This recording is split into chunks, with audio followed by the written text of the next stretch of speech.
चंद्रवंश का वर्णन श्री सुखदेव जी कहते हैं कि परीक्षित, अब मैं तुम्हें चंद्रमा के पावन वंश का वर्णन सुनाता हूँ। इस वंश में पुरुरवा आदि बड़े बड़े पवित्र कीर्ति राजाओं का कीर्तन किया जाता है।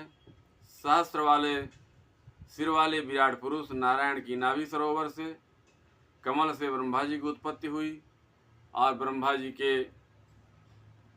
पुत्र हुए अत्रि, और वे अपने गुणों के कारण ब्रह्मा जी के समान ही थे। ब्रह्मा जी ने चंद्रमा को ब्राह्मण औषधि से नक्षत्रों से अधिपति बना दिया।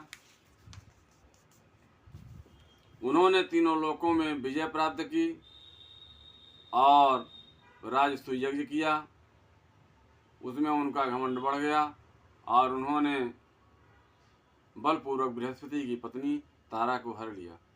देवगुरु बृहस्पति ने अपनी पत्नी को लौटा देने के लिए उनसे बार बार याचना की, परंतु वे इतने मतवाले हो गए थे कि उन्होंने किसी प्रकार का उनकी पत्नी को नहीं लौटाया।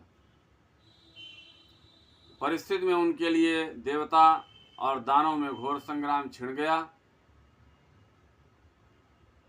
शुक्राचार्य जी ने बृहस्पति के द्वेष से असुरों के साथ चंद्रमा का पक्ष ले लिया और महादेव ने स्नेह व समस्त भूतगणों के साथ अपने विद्या गुरु अंगिरा के पुत्र बृहस्पति का पक्ष ले लिया।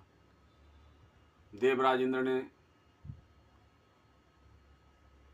इंद्र ने अपनी समस्त देवगणाओं को साथ में गुरु बृहस्पति का ही पक्ष लिया और इस प्रकार तारा के निमित्त और देवता असुरों का संहार करने वाला घोर संग्राम हुआ। तदनंतर अंगिरा ऋषि ने ब्रह्मा जी के पास जाकर के युद्ध बंद करने की प्रार्थना की।